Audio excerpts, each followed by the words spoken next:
What's up everyone, Danny Lennon back with another CSR2 video. Today we're checking out the Mercades CLA. This is a little tier 3 car, and this car does seem to have one of those glitches where installing certain parts actually makes the car slower. So what it looks like is when you have this car maxed out, you want to have the motor on stage 4. Do not install the stage 5 or the stage 6 motor, or it can make this car run slower. But today we're going to do a stage 5 shift and tune, stage 6 shift and tune. We're going to look for a live racing setup for this car, and we're going to do a review on it as well. And huge shout out to YouTuber Nitro for CSR for access to this content recording account so I can make videos like this to teach you guys about the cars. We're going to go ahead and start off with the maxed out stage 6 shift and tune. Again, do not install the stage 6 engine or that will slow you down. So when you have this car 100% maxed out with all of the stage 6 parts and all of the fusions, except that engine, I'm telling you right now, do not install the stage 5 or stage 6 engine. Keep that thing on stage 4. Put your nitrous all the way to the right. Final drive 2.0. And put your tire pressure on 8 psi, and that's going to give you an 11.436 on the dyno time. And then if we look at the quarter mile, which is what these cars normally run, that's got a 7.660, so 11.4 on the half mile, 7.6 on the quarter mile. Now to drive this car, unfortunately, this is going to be one of those kickback cars. We want to let go of the gas right about number 2. The needle is going to kick back shortly after hit your nitrous, and then all the shifts right before the red line. And this is a pain in the butt. It's another one of those terrible kickback cars. I hate these things. Most electric cars are a pain in the butt to launch. However, this one is pretty easy to drive, to tell you the truth. So let's go, do it to it. 3, 2, let go. Bam, needle kickback, nitrous. And that's about all there is to it. Now we're going to go ahead and shift into second right on perfect.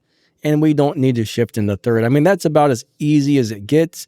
If you let go of the gas exactly on number 2, it seems to get the kickback every single time. So it's really not that bad. That time I got a, interesting. That time I got a 7.724.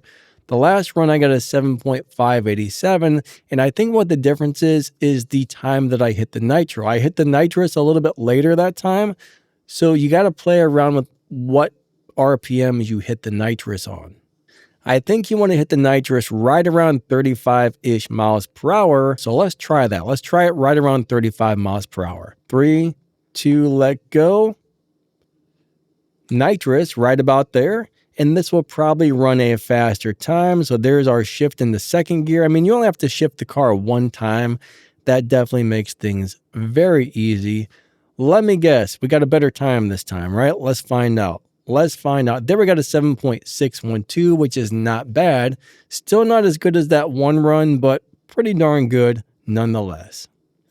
Okay, so now we're going to go ahead and set this car up on stage 5 parts and do a stage 5 shift and tune. So I'm going to go ahead and leave the motor on stage 4, everything else on stage 5. Now, one thing that's nice is we don't have to change the tune. We're going to leave the overboost all the way to the right, final drive to the left, tire pressure 8 psi, and that gives us a 12.701 on the half mile and a 8.500 on the quarter mile.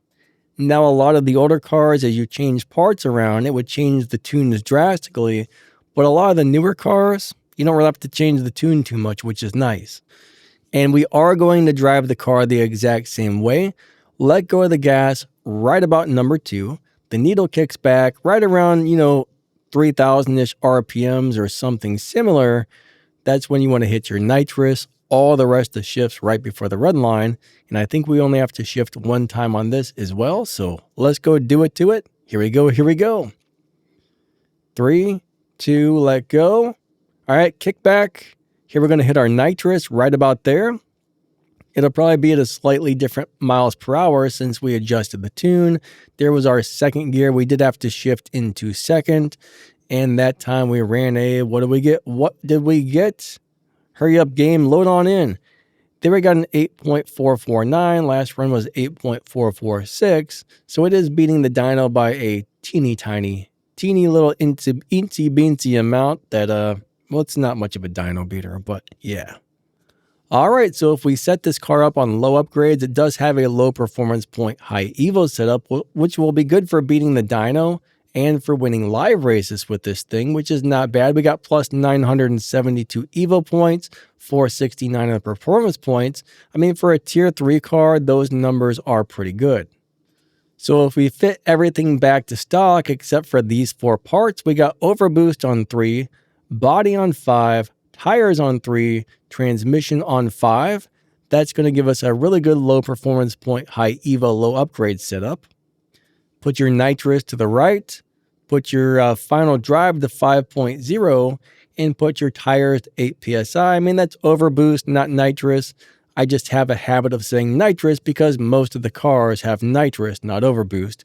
But that's going to put us right in the 9.4 live racing lobby in the 4th mile. So if we do want to live race this car, that means we do not want to run this faster than 9.4. And I think we're going to be running into like the 9.1s and 9.2s. So we do need to slow down, but we're pretty much going to drive this the same way, except for we don't really have the kickback.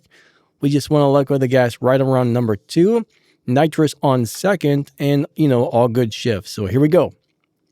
3, 2, 1, go. No kickback. 2nd and nitrous, 3rd gear, 4th gear. I mean, you could try hitting nitrous on 1st. It may or may not make the car run faster, but this will beat the dyno time and it should win live races, which is pretty cool.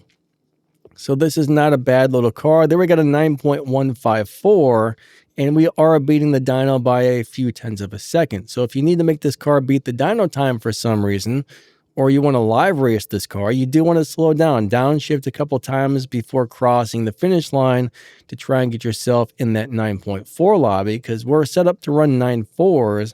I mean, that will put us in like the 9.0 lobby, and this car probably won't win in the 9.0 lobby. So if you keep running faster than that 9.4, it will push your car into faster and faster lobbies, and that's a problem. But you pretty much just leave the tune the same except for crank your final drive all the way over to 5.0 and ba-bam, low upgrade, live racing, or dyno beating setup right there. Now, if you leave your transmission on 2.0, you get minus 999, and that means you're not going to earn any respect points whatsoever. Make sure you adjust that transmission slider or the final drive, whatever you want to call it. I always call it transmission, but the final drive, make sure you adjust that for the live racing or low performance point high evo setup. Okay, so now we're going to do a little review on this car. So it's running in the 7.5s or 7.6s. It's going to be doing a little bit over 200 miles per hour. 0 to 60 is like 1.7. 0 to 100 is around 2.8. So that's not like super fast times, but it's not bad for a tier 3 car. Now, if you're wondering, with enough parts installed on this car, it can beat Tempest 3. This car should be able to beat all of the bosses in the game, so this will beat the Tempest bosses and everything else if you have enough parts on the car. All right, so at the time of recording this video, if we pull up the CSR2 Hub app on the Google Play Store, this is the 17th fastest tier 3 car in the game, and 7.583 is the fastest time ever recorded on this car. Now, of course, as they add more cars to the game, that number 17 may change, but at the time I'm recording the video, it is car number 17, or the 17th fastest car. Oh my God, I said all of that wrong. But anyways, there we have it. Hope you guys enjoyed the video. Hope you guys figured out how to drive the car and whether or not you think it's good. But I would say it's a pretty nice overall tier 3 car.